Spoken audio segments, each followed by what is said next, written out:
First peoples occupied this site for over 10,000 years. First English arrived here in 1607. Jamestown's roots run deep. So this is a pretty special place. It's the spot where explorers built a permanent English settlement along the James River 4 centuries ago. This is where America began. Archaeologists have been digging, scraping, and sifting the very foundations of our nation. It is a constant opening up of the past here, right? It constantly, Jamestown gives back to us, and it has for 30 years. Director of Archaeology David Givens and his team can't put a shovel in the ground without hitting pay dirt. There are generations of archaeology to do here, but always reveal something new and exciting every day that you come to work. This site didn't just exist in 1607, right? This is the capital of Virginia until 1699. We have thousands of years of Native American history before that on this island, right? Unlike most dig sites, archaeologist Sean Romo says visitors at Jamestown Rediscovery can witness artifacts emerge from the depths. We talked about these being tobacco pipes, but you can see they're manufactured out of different materials, right? Relics that haven't seen the light of day in hundreds, if not thousands of years. Most archaeology is done behind the scenes in the U.S. So this is a special place where we can talk to visitors and we can say, hey, we just found this and this is what it means. To be able to think about this is the very location in which John Rolfe and Pocahontas were married, or John Smith walked. Jamestown has been likened to America's original Ellis Island, with European, Native, and African American cultures converging on this site. But we're looking for every part of the 17th century, every perspective of those who walked here before us and those who are founding grandfathers of our nation, if you will.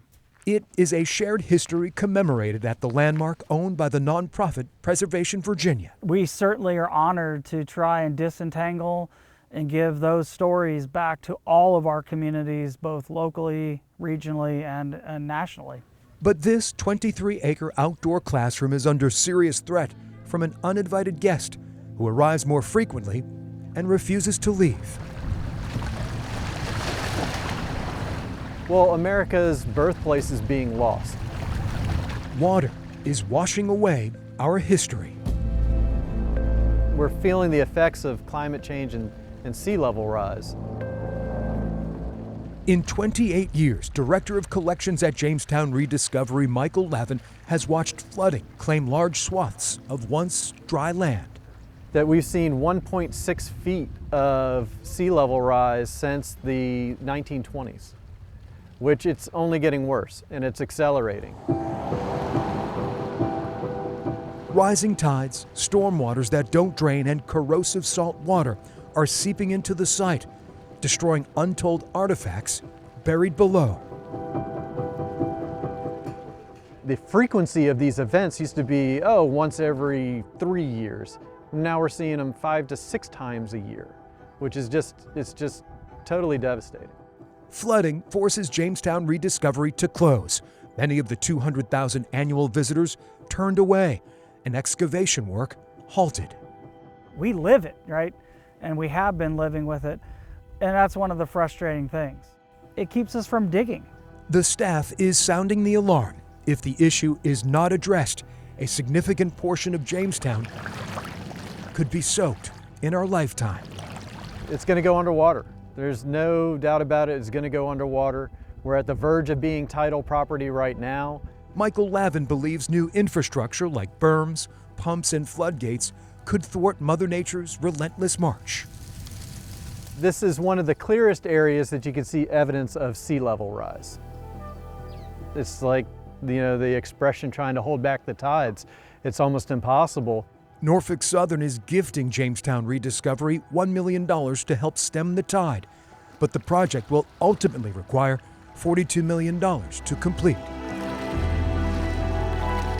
Well, the picture's bleak. If we don't do anything, it goes underwater. David Givens shudders to think if action is not taken. And everything that we talk about, that shared history, of Virginia's past that is a confluence here on this very ground on which I stand can be lost to climate change. Much digging in the dirt remains at this historic site, but its roots are wet. Our concern was the artifacts down in that well would start to erode faster than we had time to get to them, right? Jamestown is in jeopardy. Archaeologists fear the place where America's story started might have a premature ending. If we understand or care about our nation's beginnings, that entanglement, then we have to be mindful that we don't lose Jamestown's past. For I Have a Story, If we do not intervene, we are going to be losing parts of America's birthplace. I'm Greg McQuade, CBS 6 News.